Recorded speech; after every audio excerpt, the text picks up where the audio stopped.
I know. Let's see if we could.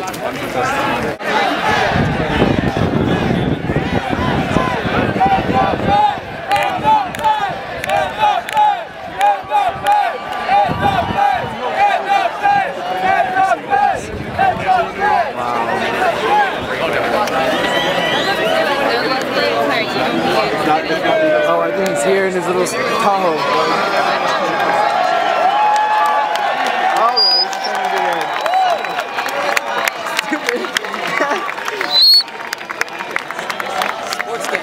I know, right? Oh, dude, that sign is coming right. President Paul! President Paul! President Paul! President Paul! President Paul! Oh, yeah, I feel like everything is equal. Where's that? He's that short guy. You feel like a pass it on. Right.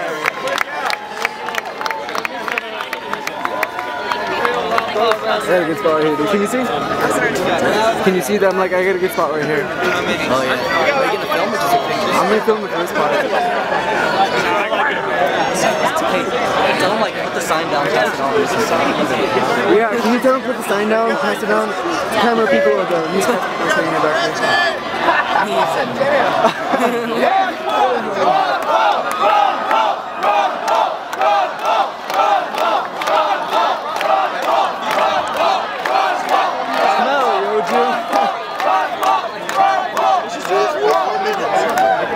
For reals, what is it? Come out. What? Like, come out. Lower your fucking sign! Yes! We don't love you! President Paul! President Paul! President Paul! President Paul! President Paul! President Paul! President Paul! President Paul! President Paul! President Paul! For reals, is you shy or what? Come out.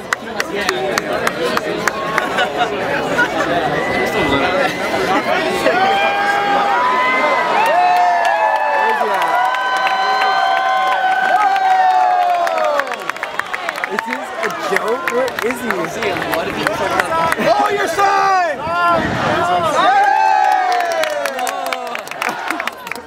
Shouldn't young people be interested in their own freedom? One thing that's happened in the last 4 years is it's not so much that people have completely given up on the idea that the government's supposed to take care of everybody else. I don't know where they're going to get everything if everybody's being taken care of by somebody else. But I think what's happened in the last 4 years, a lot of people woke up and realized that it doesn't work anymore. How long can a housing bubble last? Eventually it bursts and the people who were supposed to help lose their houses. So people have awakened and said, look, this system isn't working very well. This monetary system doesn't work. This entitlement system enriches the rich and not the poor. Also, we have a foreign policy that is deeply flawed, and most people in this country now, by a large majority, says it's time to come home.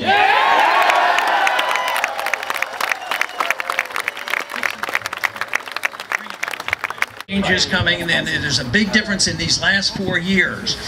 But Washington is always the last ones to wake up. You know, where I go, we get the large crowds, and they're very concerned, of course, about the attack on personal liberties. If you mention just the National Defense Authorization Act, most people know exactly what I'm talking about.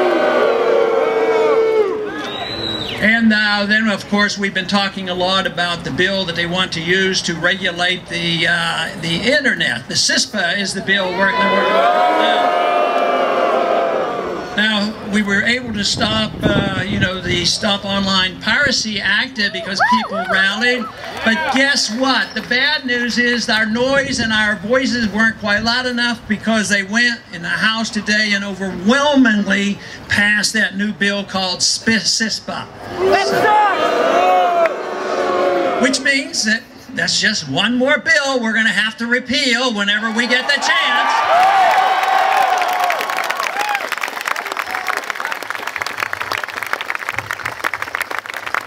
Along with the Patriot Act, of course.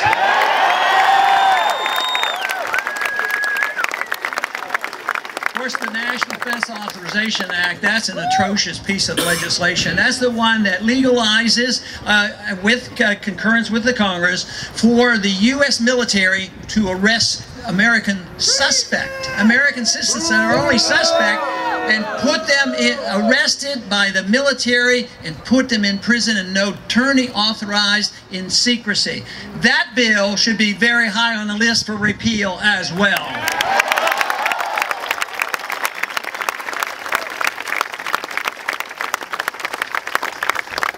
A couple of weeks ago, the President renewed a bill called the Defense Production Act, which has been sitting around for a long time, and it means that in a time of national emergency, war going on, the President has the authority, of course, to declare, a total ownership of all businesses and all financial institutions. What the President did by executive order, he added the phrase, during peacetime as well. You say, is that the law of the land? Well, not technically. If we had the good court system, it would be unconstitutional. Well, how can the President legislate like that? Only the Congress can legislate. And I am of the firm conviction that a constitutional president, if in charge, even though the executive orders would be very limited to those functions which were expressly authorized by the Constitution, I am convinced that it would be proper to be a constitutional president to use the executive order to repeal all other illegal executive orders.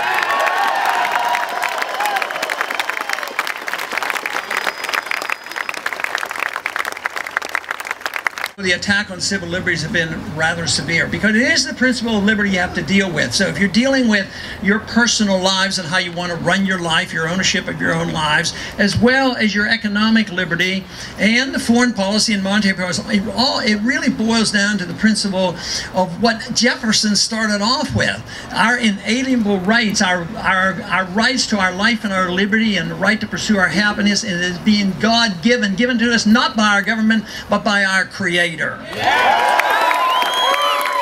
Drifting back into tyranny. A good document, probably one of the best, but the last 100 years, we as American citizens have been very careless. But that's what this revolution is all about, is to revive the true spirit of liberty and reverse the trends of the past 100 years, change our foreign policy, change our monetary policy, and change the spending habits and the deficits that have run us into this horrendous financial crisis. Reading the Constitution, and that you believe them when they take the oath of office, because we got into this trouble because of the careless interpretation of the Constitution, the Interstate Commerce Clause, the General Welfare Clause, the not reading and caring about Article 1, Section A, not caring about the 9th and 10th Amendment. It wouldn't be that difficult. We don't have to invent anything new. We just need men and women of integrity that will take their oath of office seriously. If we got into this mess by not following the law book, all we need is to follow the law book, follow the Constitution. We'll get out of this mess.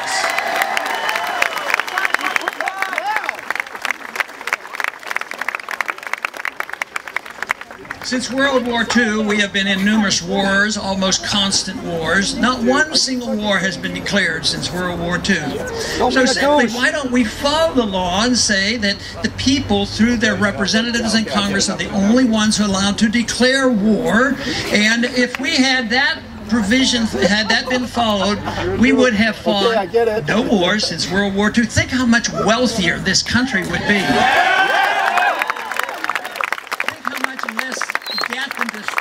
We would have had.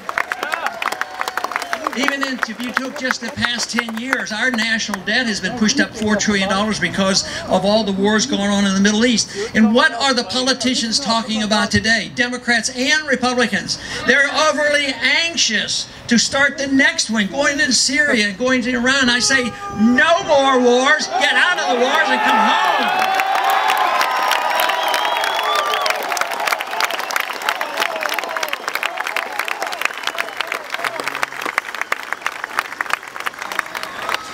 to overextend themselves. Fortunately, we didn't have to have a nuclear exchange with the Soviets. They went broke before we did, and they had to go home, and their system fell apart.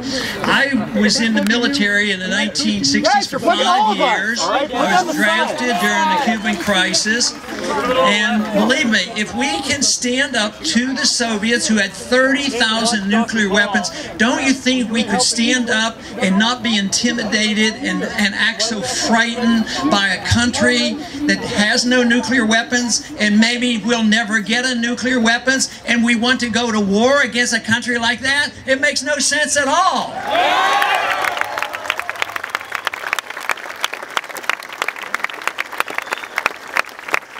Of this country were very definite on how we should deal with other nations. We should be friends and trade with all nations, willing to be friends and willing to trade, and we would be less likely to fight with them.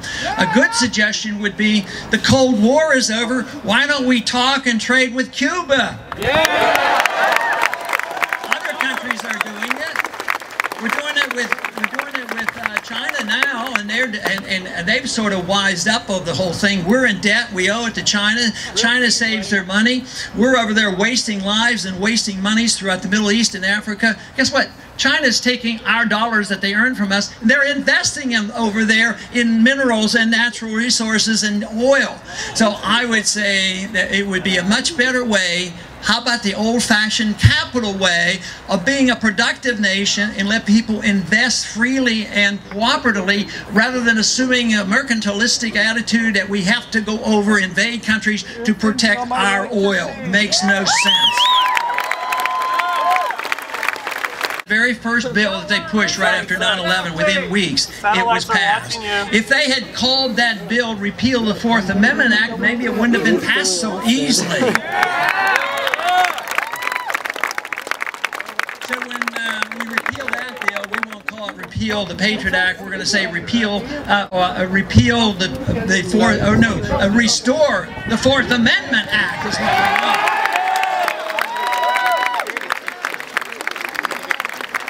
Unfortunately, we have not taken the advice of the founders nor looked at our Constitution, because in a republic, the government is supposed to be open. The people are supposed to have their privacy.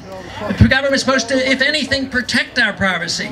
Today, as this legislation continues to be passed, and they're attacking now the internet, it seems like they don't care about our privacy, and we can't find out what's going on. This is why there is anger. This is why they don't even pretend to balance the budget, why they don't even bring up budget resolution.